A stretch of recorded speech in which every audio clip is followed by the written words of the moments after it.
Gráfico del índice Merval, como mencionábamos la semana pasada, teníamos que esperar a ver si la cuña era respetada o no, ya que, como mencionamos, si bien esto no puede ser una cuña, ya lo mencionamos en diversas ocasiones, tanto por las proporciones entre la base de la cuña y la baja entera que había tenido desde el máximo del Merval, como las proporciones temporales que dan de lo prolongado de la cuña versus lo rápido de la caída, bajo ningún concepto era una cuña. Pero como mencionamos antes, cuando un patrón parece pero no lo es por proporciones, si bien el patrón se puede cumplir, no se sabe para qué lado saldrá, podía ser al alza o a la baja, obviamente con los fundamentos de la economía, tanto nuestra como la mundial, más el conflicto del campo, la resolución era simple, pero no sabíamos cuándo iba a tener lugar. Tenemos que desde la zona de 2250 aproximadamente, ya que como vemos el soporte, la resistencia make or break había indicado el día exacto, ya que el 22 de mayo aproximadamente fue el máximo del movimiento, dio lugar a una fuerte caída. Vemos que el 10 de junio se generó un target de quiebre de reversión bajista en la zona de 2064,15. Si bien la señal de venta generada el día 2 de junio fue confirmada,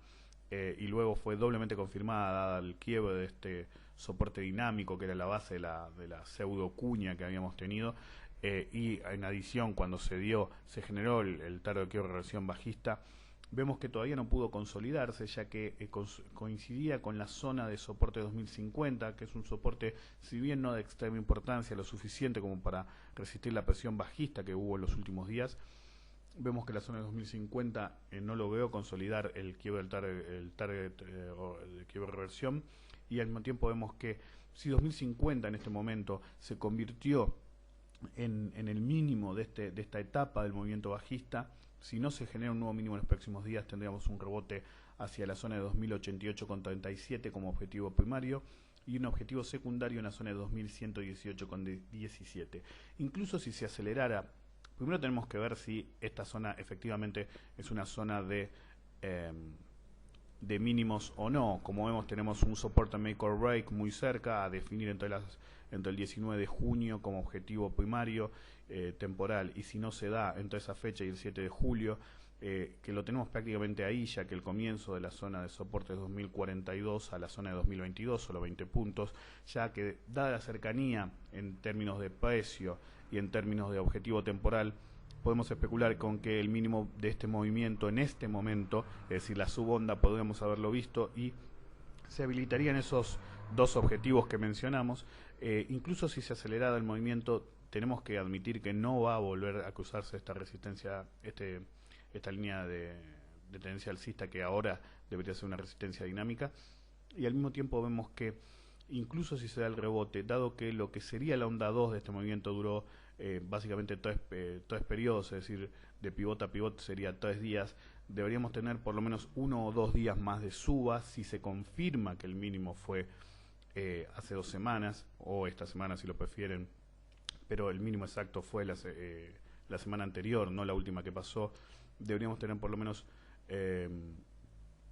Perdón, el mínimo, estamos en gráfico diario, el mínimo fue hace 2 días, eso quise decir. Tendríamos 1 o 2 días más de rebote, lo que nos daría el objetivo primario y el secundario. Lo que pasa es que en relaciones de ondas es bastante complicado que se alcance el objetivo secundario, ya que la distancia de lo que sería la onda 2 fue muy breve, y encima, si se confirma el rebote,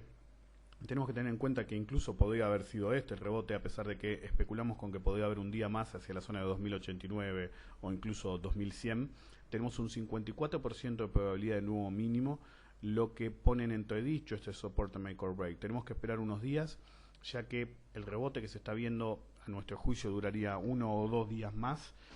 hacia estos objetivos, y luego con un 54% de probabilidad de nuevo mínimo se completaría este movimiento a la baja en esta etapa, a menos que tengamos una extensión de onda, que sería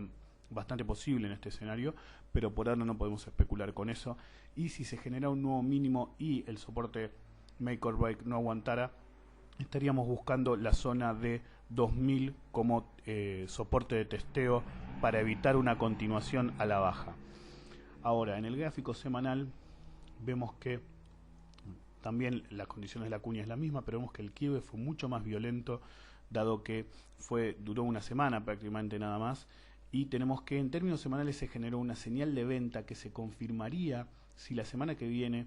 opera, es decir, la semana que viene cierra en una forma consolidada debajo de la zona de 2046,25. Así que a esperar un par de días, ya que el rebote por lo menos debería durar un día más, pero tenemos que tener mucho cuidado, ya que el 54% de probabilidad de nuevo mínimo nos habilita la búsqueda de 2000 como soporte.